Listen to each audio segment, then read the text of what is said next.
All right, finally getting to review Tenet for Popcorn Politics. This is a movie I've been wanting to talk about for a while. I get the impression you're the same, even if you've just seen it. You talking to me? Yes, Daniel. Okay. So, a couple of disclaimers from the beginning of this. Okay? Yes. Couple of disclaimers. Yeah. One, we just rolled out of a very heated recording where Yes, we did. I was very disgruntled. Well, I wasn't disgruntled, but very passionate about the topic. So I'm still in that space, Dylan. Okay? I'm still in that We'll space. we'll drag you out of that space. I don't know. I don't know. Also, I'm going to go ahead and give a few disclaimers before I start talking about this. I need to give Tenet a second viewing So to do I. be honestly fair, because I know I'm probably not going to be fair tonight, but I'm letting you know that I know that right out of the gate. Mm-hmm. And if my second viewing behooves a second review, then Dylan would be so kind as to host it, I'm sure. Absolutely. Okay, so I was extremely tired when I went to go see Tenet. Um, and I don't like to see a highly anticipated movies tired because I tend to be very down the nose at them. Like I hated X-Men 2 for the longest time just because I hadn't had sleep when I went to go see it. When I watched it later, I was like, wait a second, this is the best one of the fucking three. Later. Yeah, X2 is fantastic. And I can't believe that I walked out of the theater disappointed back then. But anyway, I digress. So I'm in that headspace with Tenet. So I know that I was tired when I saw it. And the other thing as to why this might be a disgruntled review of Tenet is this. Okay? Uh, we've been in quarantine how long? Since March, 6 months. 6 months? Yes.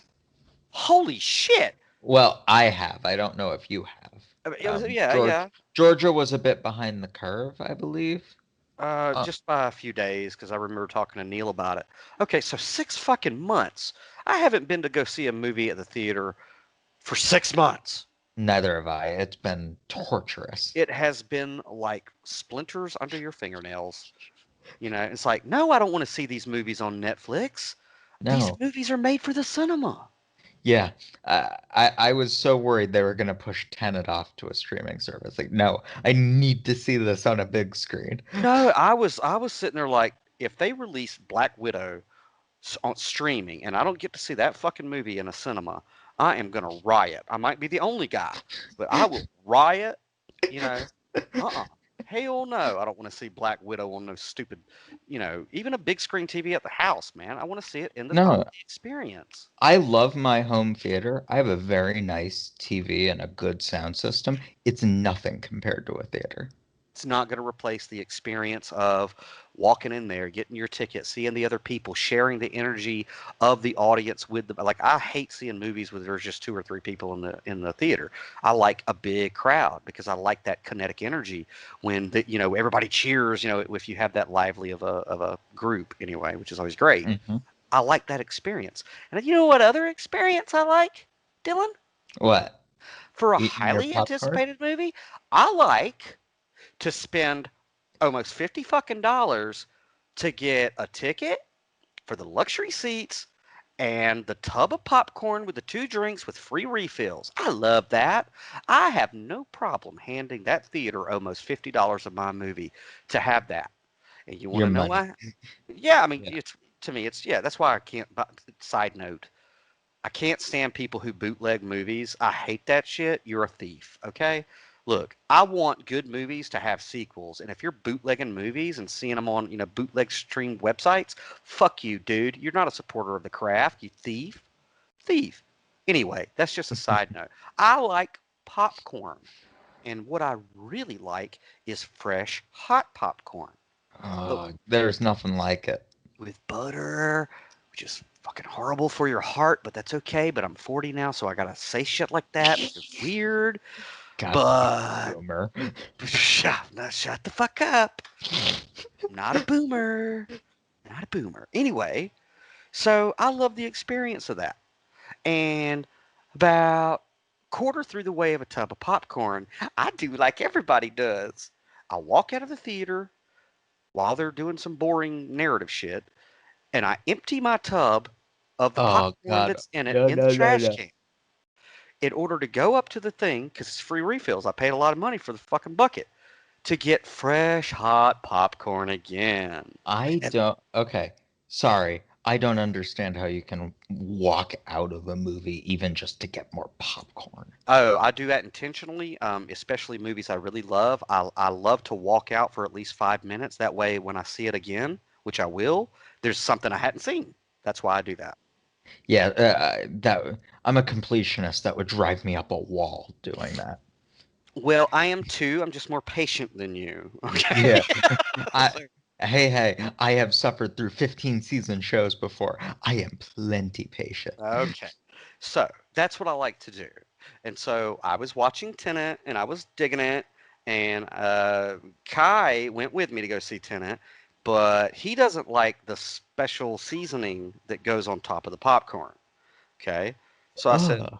I said, well, no worries, dude. What the fuck? That's Mm, everybody's got their shit, dude. So everybody does. I said, tell you what, dude. I said, I don't like starting to eat popcorn until the movie picks up in the second act, because that's when I really want to eat popcorn. I don't care about the previews. I don't care about the beginning. I'm getting into the world building. But when it starts picking up in the second act, that's when I want me a tub of popcorn. So, Kai, go ahead and get that tub of popcorn the way that you like it. And in the middle, I shall come out here and get a refill. Okay? Oh Now, no. that being said, okay, so you had to go up to the concession stand to get your tickets at this particular theater. They were doing the whole, where is your mask? You have to have the mask on before you can come into the theater. And so I'm like I do with everything. I said, I have a medical condition that, and before I could finish it, it was like she listened to the podcast. She was like, we are not making any of the medical exemptions at this time. Everyone is required to have the mask. And I go, what? Mhm. She's like, it does not matter if you have a pre-existing condition. And I go, but I could collapse in your establishment if I put a mask on and lawsuits. And she's, it doesn't matter. You're not going to win this one, Mr. Crumpton. You have to wear the mask before you can get the ticket. So Uh, it and she knew you by name. Wow. How? oh, I added I that, know. I but know. but it was almost as if. Ah. And to tell you the truth, now that I think about it, she probably didn't know me. So at this point, I'm like, I just want to see a fucking movie after 6 months of not, you know. So I was like, give me the fucking mask. Just give me the goddamn mask, right? So she gives me the mask, and so I put it on. I'm like, yeah, Tenet, and a number one combo, 2 drinks and a fucking tub of popcorn, you Nazi bitch. So then she hands me the popcorn, and I'm like, how am I supposed to eat this through this mask? And she goes, when you get into the theater, you can take it off. And I said, because that makes fucking sense. And then everybody in line at the concession stand started laughing, and they were like, yeah, that's dumb as shit. You know, what fucking difference does it make? You know, anywho, so I was already disgruntled about that. So, you know, and then later, halfway through the movie, when the second act started picking up, Kai was completely asleep, poor boy.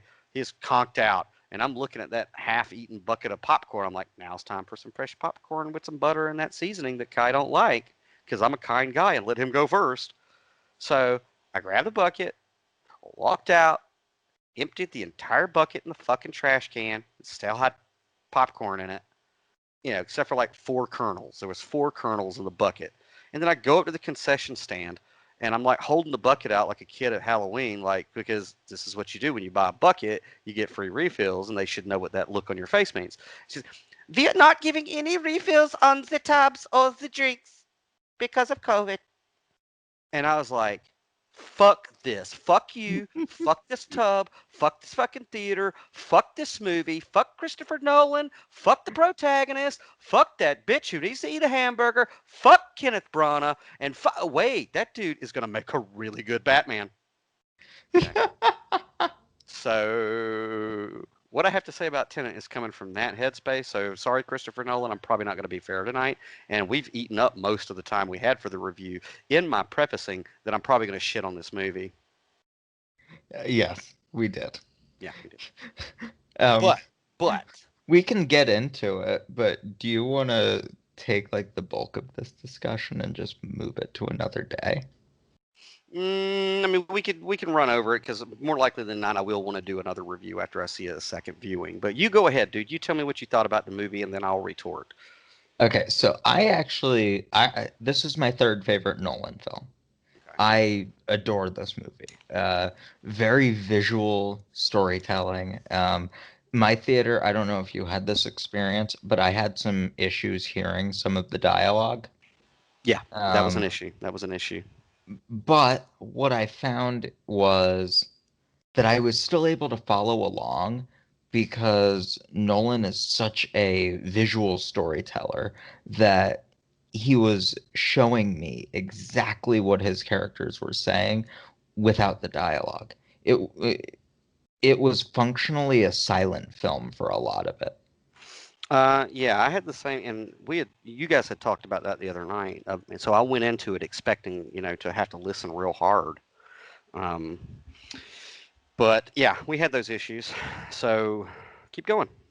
Yeah, I have a lot to say. Kenneth Branagh is having the time of his life in this role. He's just chewing the scenery to no end, maybe even a little too much sometimes. Um, but what I really appreciated about this is that I think it blends to my least favorite Nolan film with my favorite Nolan film. The strengths from both. Dunkirk is a beautiful movie, beautiful cinematically. Very dull, in my opinion. It's my least favorite Nolan film. The Prestige, well put together cinematically, but its characters are where it shines. This movie is cinematically beautiful, but it also has a great character in Robert Pattinson. The protagonist aside, he's not great. But Robert Pattinson's character, not Max, Neil. Neil. Neil, sorry, Neil, is great. Actually, it's the same guy. I mean, they just Yeah, theoretically, yeah, theoretically. is the same guy. He's great. Well, so I'll say the positive stuff. I haven't seen Dunkirk, so I don't know where I would scale this one. This is certainly not my favorite Christopher Nolan movie. Certainly not. Protagonist dude, I just had a personal problem with him because he reminded me of this dude that owes me money. He just looks like him, talks like him, has his mannerisms. So I was like, this dude owes me fucking money. So but I get it. I did dig the fact that he doesn't have a name. He's the protagonist. I like that. See, I That's was a little bothered by that, but eh, I want I to sit Christopher Nolan down and ask him why he made that decision uh, because I'm sure there's a reason behind it, and once I heard his reason, I would feel a little bit better about it. But honestly, what it felt like to me was he had the same issue he did with Dunkirk, where he his characters in Dunkirk were very thin. I feel like this time he didn't even try with the protagonist. He's like, I'm not even going to give you a name. You're the protagonist. I would disagree as a writer. I think he did it so that the viewer could best identify with that particular point of view, that character as the protagonist without a name. So it's any man, any woman. No, That's no, just me. I actually agree with you. I was making a joke that that's how I would imagine it Yeah, having gone. right. Uh, but nah, that guy did good. Oh yeah, Of course, Michael Caine is just anytime he could just come on and do like a raspberry on camera and be brilliant and get an Oscar. I mean, he should get an Oscar for that. Michael Caine's just Michael Caine. Michael Caine always plays Michael Caine, but everybody loves Michael Caine. So for good reason. He's Michael Caine. So enough of that one. Kenneth Branagh, you're right, dude. Like Kenneth Branagh, he was a he was a powerhouse in this one, man. Like you could feel even when he was acting calm, you could feel the villainy coming from the screen from that dude. Uh, Kenneth Branagh, he was having the time of his life. yeah, man. That was a good character, and he played the character very, very well. So, but Kenneth Branagh, I've loved him since Hamlet. Uh, I wish there was more of him acting in. Hopefully, after Tenet, that'll happen because I just love Kenneth Branagh. Um, the Ron Pattinson's his name. Yeah, Robert Pattinson. Yeah. Robert Pattinson. Um, I gotta say, man, when they said he was going to be the next Batman, I was like, well, there goes Batman. You know, it's a fucking twinkly vampire from some stupid book movie thing. You know what I mean? I Yeah, was, I get that. I've seen some of his smaller works, but I get that feeling. I was like, that guy. What do we? Did we not learn our lesson from the Joel Schumacher days of Batman? We're gonna put that dude in the bat suit, and I'm supposed to expect that he's gonna be Batman after Christian fucking Bale and Ben Affleck. Give me a break. Okay, so I was really worried. And then when they were like, they're basing the new Batman movie on the Long Halloween, which is just a brilliant piece of literature, period, much less the best graphic, one of the best graphic novels ever put together. So they're basing this movie on the Long Halloween, which is, I'm like, shit, they're gonna waste that storyline on Twinkle Toes Vampire. Fuck me, man. Fuck. You know. However, the minute that that cat sat down on screen in Tenet, he had me on the edge of my seat. Yeah, he stole this movie. He Stole this. honestly, he stole this movie out from Christopher Nolan. He certainly did. And by the end of that movie, I was like, "Oh dear Lord Jesus, I am so sorry for doubting the abilities of your child Pattinson, who will be the best fucking Batman ever. If he does, if he brings the shit that he brought to Tenet to Batman, he will be the best he will go down as the best Batman we've ever had. That dude, he totally proved me wrong. I'm so sorry, Mr. Pattinson. Please don't beat the shit out of me in a bat suit because you are He Batman, motherfucker. he has I've seen some of his smaller movies because after Twilight he went and did a bunch of art house movies and just kind of honed his craft. He has turned himself into a powerhouse actor. Well, what was that one movie with Defoe he was in? Lighthouse. The Lighthouse. I tried to watch that on a flight, but I get really sleepy on airplanes evidently. Like I'm just one of those guys that I'm out. What if you get a chance, watch Rover. It's not a Rover? it's not a great movie. He did it with Guy Pearce. It was kind of the movie that made me go, wait, this Yeah. kid can act? Yeah, dude. But yeah, he did like he's well worth going to see the movie again for, uh, Yeah. because and we're doing spoilers, yeah. Yes. Okay, because when you ultimately get to the about the middle of the movie where you find out, that he knows way more than he let on, then I mean he really is the main protagonist, really. Yeah, he's the heart of the movie. Yeah, certainly, and he did the most in retrospect. Okay, Yeah. so those are positives. Another positive is Christopher Nolan's got some credit with me. However, I got some negative things to say about this. Do you? I have a couple. If I may, one other positive that I think is overlooked by people who say this movie doesn't have good characters. Kenneth Branagh's wife, Elizabeth Debicki. Mhm, I forget the character's name. It's been like a month since I've seen the movie. mhm. She's fantastic. Yeah, I did like her. I And liked her that character. character, I mean, it, as somebody who was bothered by the characters in Dunkirk and even a bit in Interstellar, I don't understand the complaint here. You have two masterful characters. Yeah, and that relationship between her and Kenneth Branagh, the husband wife, let me hold this shit over your head, and Yeah, that was such great. a toxic relationship that's really fun to watch Yeah, so unfold. toxic.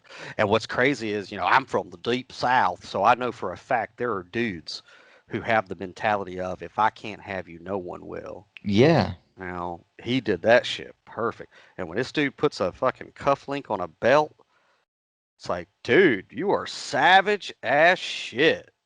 So yeah. whenever his neck snapped on that damn yacht, that was very satisfying to see.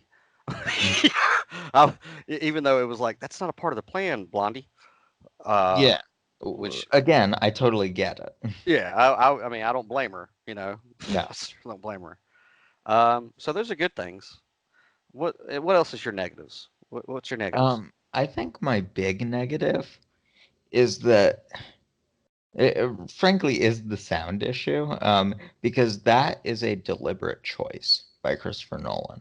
Was it? Uh, yes, Why would you? it's something that's well known in the audio mixing business, that Nolan puts it that way specifically to increase the realism feel, because you're not going to be able to hear every conversation if a train is speeding by you, or if you're on a plane, you're not going to be able to hear everything.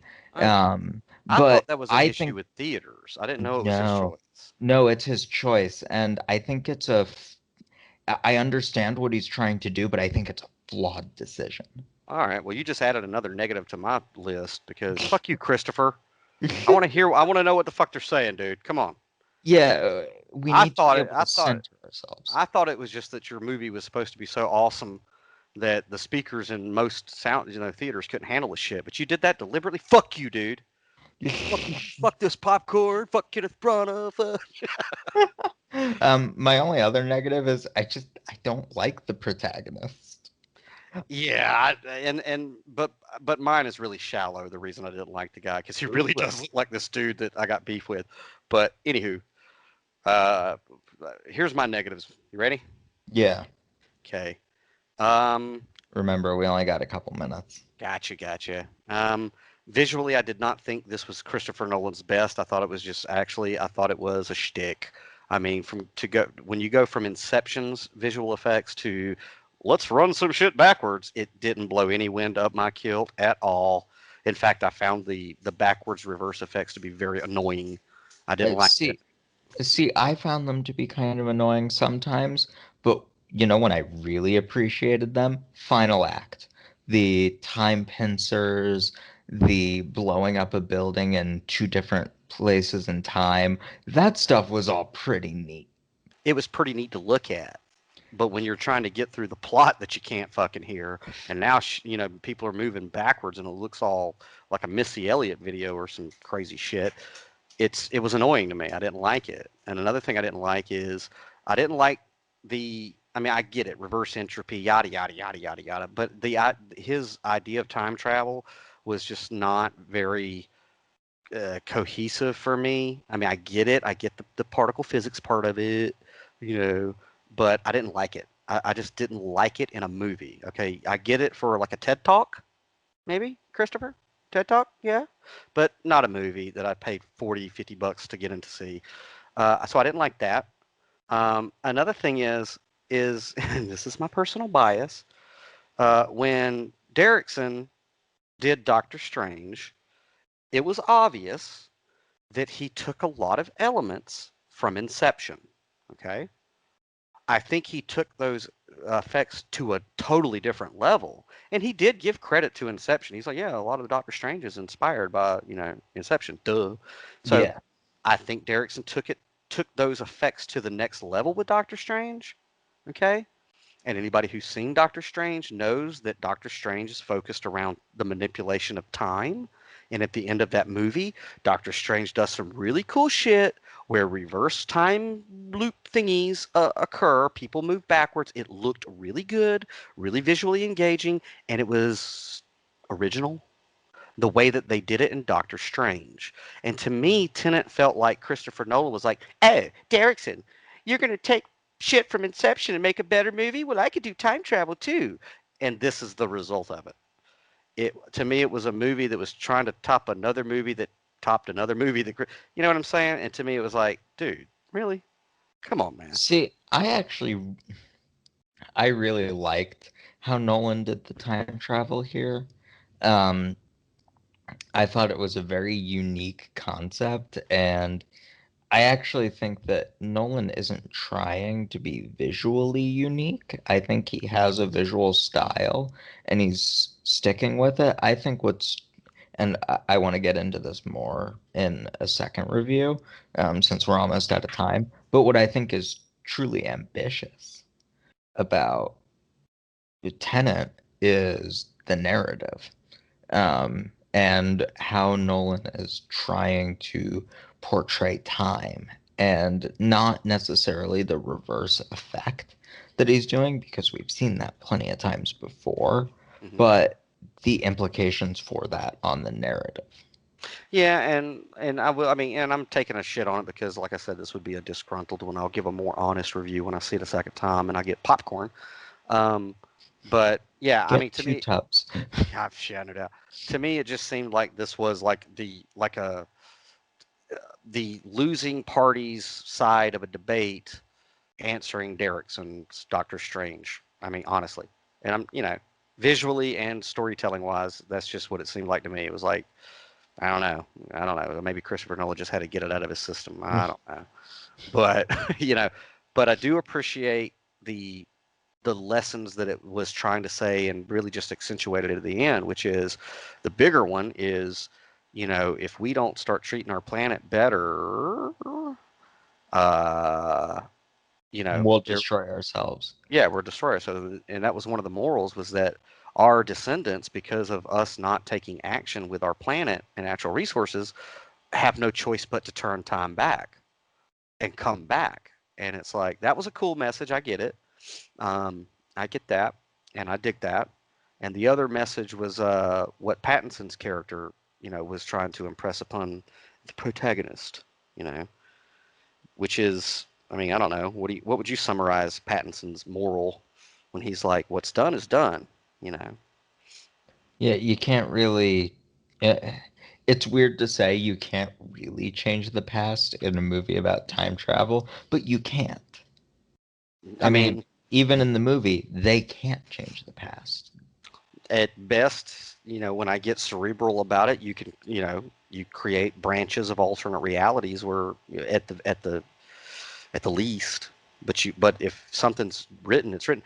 I conceived, and I ain't gonna hold you too much longer. But when I was a little kid, about 7 years old, when my mom felt that I was old enough to walk to school by myself, I remember like at 7 walking down the sidewalk and seeing the lines in the pavement and likening it to a movie reel with every individual frame, and every individual frame being a very singular moment in quote unquote time.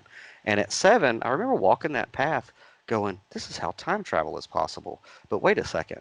If you travel back in time and change an event, then that event doesn't happen, which doesn't inspire you or motivate you to go back in time to begin with, which means it just reverts back to itself, kind of like a slapstick, and time travel is pointless.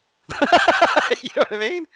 So I think it's interesting that, and I'm pretty sure you at a young age conceived of things like time travel and multiverse and things like that, right?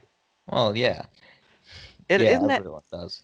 isn't that interesting though? When you're young, these ideas are like naturally there, and then through, I guess, conditioning of the public education system for the most part, they're beaten out of you, and then like later in life, you have an epiphany where you go, oh, wait a second, time travel through consciousness is possible. In fact, it's the only way. You wouldn't need a mechanical device. It can only be done through the vessel of the body. You have those moments where it's like, hell yeah, dude. But anyway, I don't know. I've always been fascinated with time travel and like how it would work. Uh, Yeah, you know, and I don't know. I might be onto something because just saying, I don't know. But I don't know. I don't know. Tenet wasn't my favorite Christopher Nolan movie by far. Uh, Yeah, I really love Tenet. That's just me. I thought it was wonderful after 6 months of quarantine to sit in a theater and watch a movie. It was a good movie, don't get me wrong, but it wasn't. It's certainly not Nolan's best. Okay, that's fair. Uh, no, I mean, I'm totally open to that. Watch it again. However, I will say this: I will end it on a plus because I do love Christopher Nolan and his work. That was one of the most incredible soundtracks ever. Yeah, Ludwig von Moss, I believe was the guy's name, did a fantastic I, job with and I this. was, yeah, I was expecting Hans Zimmer again. Yeah, Yeah, Zimmer couldn't do this because he was doing Dune. good, because whoever it is that you just said that did the soundtrack for this movie, like, I know this is old fashioned, but I'm probably going to go buy the CD. You know what I mean? Boomer.